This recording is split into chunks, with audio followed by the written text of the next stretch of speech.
So earlier today I posted a video about flying pigeon. Now I'm going to talk about 8-angle pose. And just like flying pigeon, you need quite a bit of hip flexibility for this, as well as hamstring flexibility for the method that I'm going to teach today about to get into it. So I recommend certainly warming up, making sure that your hips are nice and open. You've done quite a bit of hamstring stretches as well. And the way I like to start is by extending your left leg forward. I'm just gonna cue it on one side so that my cues remain consistent. Left leg extends forward, right leg, right shin pulls into your chest. So take your right elbow around the outside of your right knee, take your left elbow to the arch of your right foot, lengthen through the crown of your head and just hold it here. Feel this in your right hip crease. You can also, like you're rocking a baby, just kind of rock it from side to side. It's helping to open up through your right hip.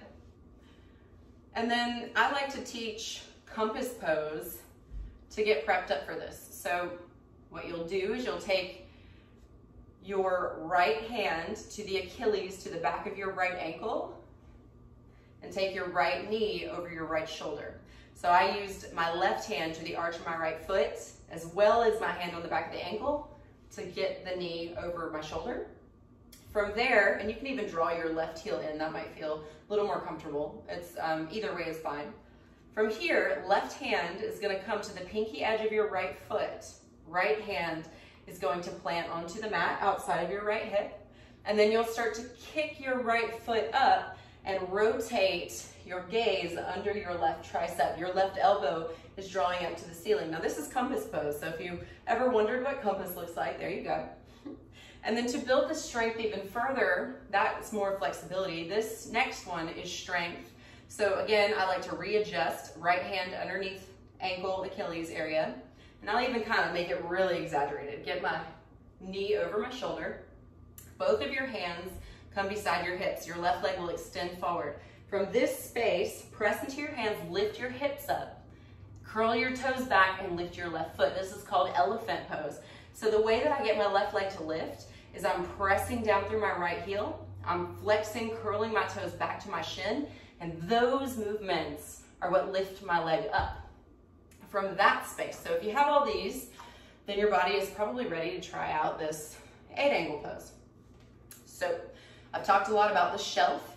As with any arm balance, you want to make sure that you have nice shelf in your arms. So that's a somewhat 90-degree angle in your arms and your elbows. Because if the elbows are splaying out, you lose your stability. It's not the best alignment either for your body. You also want a nice broad chest.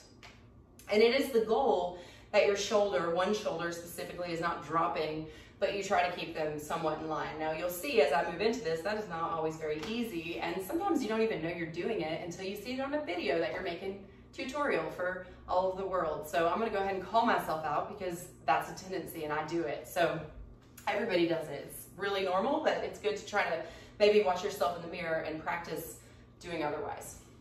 All right, so we'll come back. Again, you want right knee over shoulder. Hands will come to plant beside your hips. It's important that your hands are not too wide because we want to create our shelf. So you want them about shoulder width distance apart. Knee over shoulder, hands come down. From this space, so my right leg is the one over my shoulder, I want to take my left foot on top of my right foot. From here, I'm going to start to lift my hips up, bend my elbows, shift my torso forward as I simultaneously kick my feet away from my torso.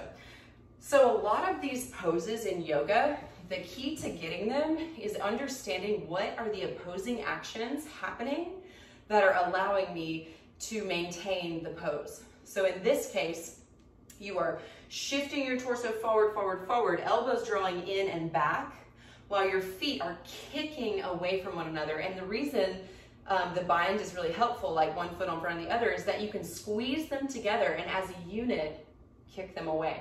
So I'm gonna just demo that one more time. I'm gonna do it on the other side though, because I've been doing everything on one side and be walking crooked. So again, let's just like from the top, got the shin in, we're gonna give it a little do-do-do. Just working out through this hip. Compass pose, knee over shoulder, hand on pinky edge of foot, pinky to pinky. Kick foot away, rotate, look to the sky. All right, my hamstrings feel nice and warm, cool. Maybe a little readjustment. I find the higher up the knee, the better. But again, as long as it's above your elbow joint, like as long as your knee is somewhat lifted, it doesn't have to be perfect. It doesn't have to look anything like mine does today. Or maybe it's even more intense and you have it even closer. All good. You just want to make sure you're not feeling any pinching pains anywhere through your body. Everybody's going to be different how this shows up. All right, so elephant. Hands beside your hips, right leg extends long.